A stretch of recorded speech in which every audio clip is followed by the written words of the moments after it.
What's up, guys? Today I'm going to show you exactly what I do before my workout so that I can continue to progress regardless of what I'm actually doing in that workout. Now that thing is working on my weaknesses before the workout even starts.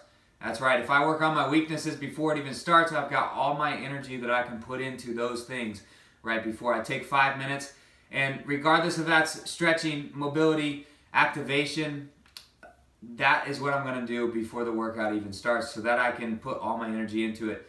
Now, it might be, let's say I'm doing a squat that day and my ankles feel extremely stiff.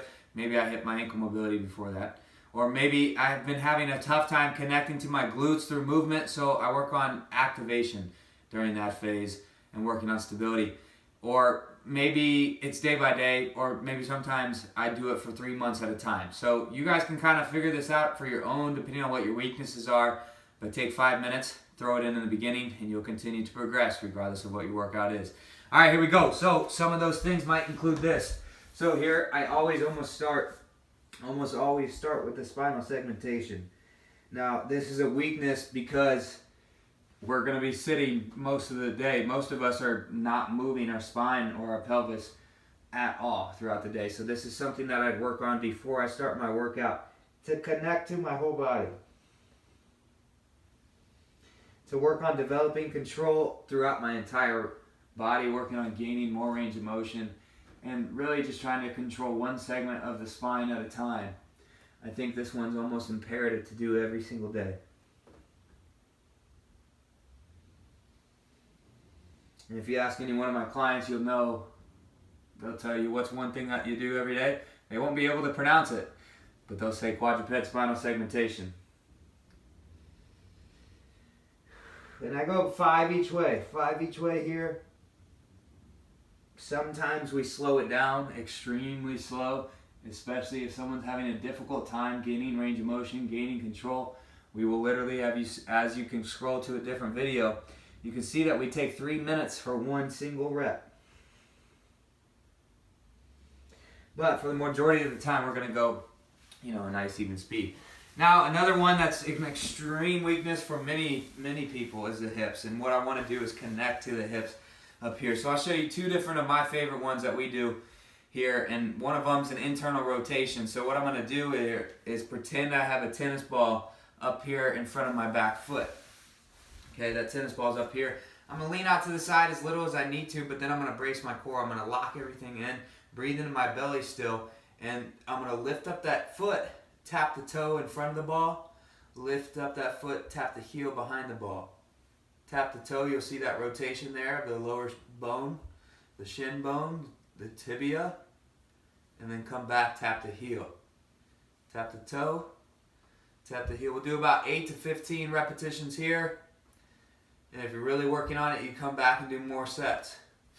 Pair it with something else, come back and do it again. 2, and 1. Let's go to the other side too.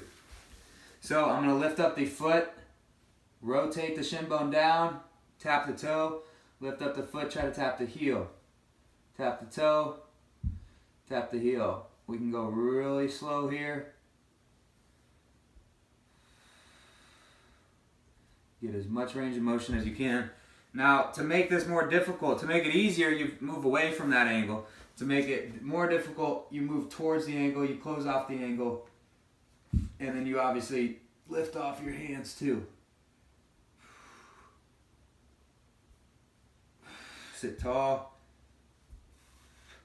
Good. Now, another one I like is hip capsule lift off. So from here, now I'm going to open up this angle just a little bit more. Sit tall.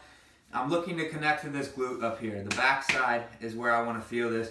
You will feel it here in the front.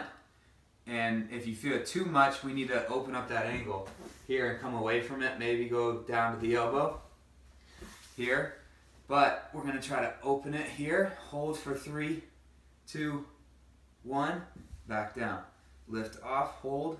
3, 2, 1. Back down. 3, 2, 1. Back down. 2 more. 3. Back down and up. 3, 2, 1. Back down. Go to the other side.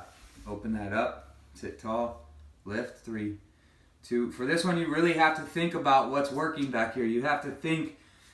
You've heard of the mind-muscle connection. Whether it's true or not, I truly think you need to think about what is working. It's not just a passive movement. You have to actively move this sucker. Otherwise, we could be making some things worse if we're using the front side of my hip and we're shortening the front side of my hip to do this movement. We want the back side. 2, 1, back down, last one. 3, 2, and 1. Good. Okay.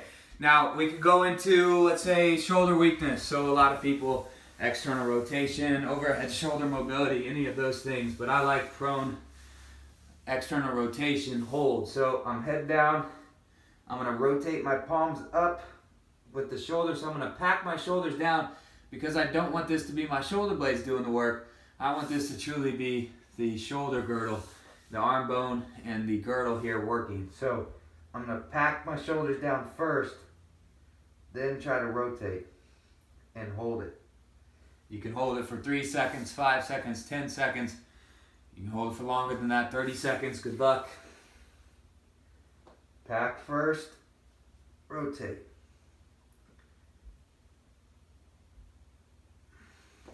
If I was to look at you through this, I should not see your wrists trying to bend up. It's not your shoulder.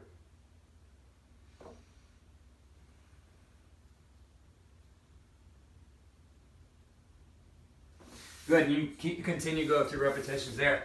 One last one I like to end with is a squat walkout to shoulder tap. So I focus on ankle mobility here through this one.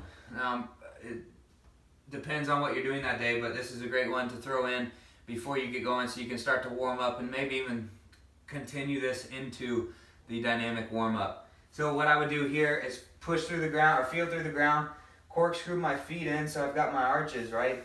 And then I'm going to go through a deep squat here, trying to keep my feet forward as much as I can, keeping the heels on the ground, letting the knees come forward to work on your ankle mobility, the dorsiflexion there, feeling this, hips stay wide. And then I'm going to walk out here to turn on my core, nice neutral spine. I'm going to give it a shoulder tap, shoulder stability, heels hit the ground, sit tall, stand up. And I go through 5 repetitions here.